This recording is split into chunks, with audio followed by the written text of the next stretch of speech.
पश्चिम चंपारण में हम लोग के 50 दिन का जो अनुभव रहा, जो समझ में आई बात जो लोगों ने बताया, करीब 1,25,000 लोग ऐसे हैं जिनको अलग अलग सरकारों ने पिछले 30 साल में जमीन का पट्टा दिया है।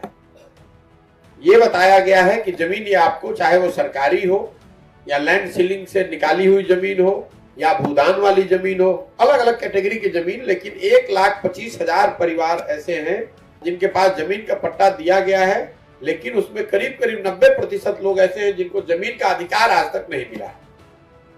तो ये भी एक पश्चिम चंपारण को लेकर बिल्कुल यूनिक समस्या है कि इतने बड़े पैमाने पर जमीन का अधिग्रहण या जमीनों को चिन्हित किया गया, सो कॉल्ड गरीब या भूमिहीन लोगों को उसका पट्टा, उसका कागज दिया गया, लेकिन प्रशासन की लापरवाही या मिली भगत की वजह से जमीन जिनको पट्टे दिए गए वो आज तक उनको जमीन का अधिकार नहीं मिला है। ये एक बड़ी समस्या समझ में आई। चंपारण में जो जमीन है वो बहुत उपजाऊ है।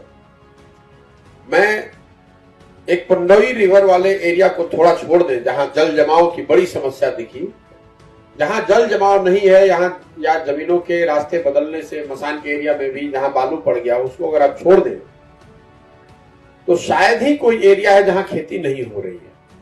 कटाव के एरिया में खेती नहीं हो रही है, दियारा का जो एरिया है, या अगर नदी ने रास्ता बदल दिया वहां बालू पड़ गया इसलिए खेती लोग नहीं कर पा रहे हैं, लेकिन चप्पे चप्पे पर खेती है। यहाँ दिखाता है कि जमीन उपजाऊ है, लोग खेती कर भी रहे हैं, लेकिन किसानों की हालत बहुत खराब है।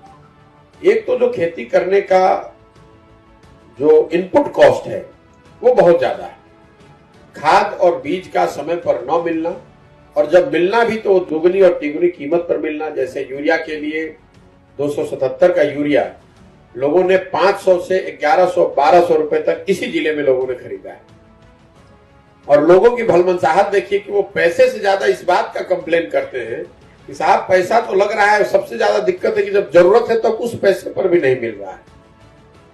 इसी तरह पोटास और डीएपी में भी लोगों ने बताया 500 से 800 रुपए ब्लैक मिल रहा है। सेम हालत बीज का भी है, और डीजल का जो दाम है वो यूपी के मुकाबले 9 रुपए प्रति लीटर ज्यादा है। इस वजह से किसानों की जो लागत मूल्य है वो बहुत ज्यादा है। और जो दो फसल हम लोग देख पाए यहाँ, बहुतायत संख्या में किसान यहाँ उगा रहे हैं, वो धान और गन्ना है। दोनों ही केस में धान का आप उदाहरण ले लीजिए, धान का समर्थन मूल्य है 2040।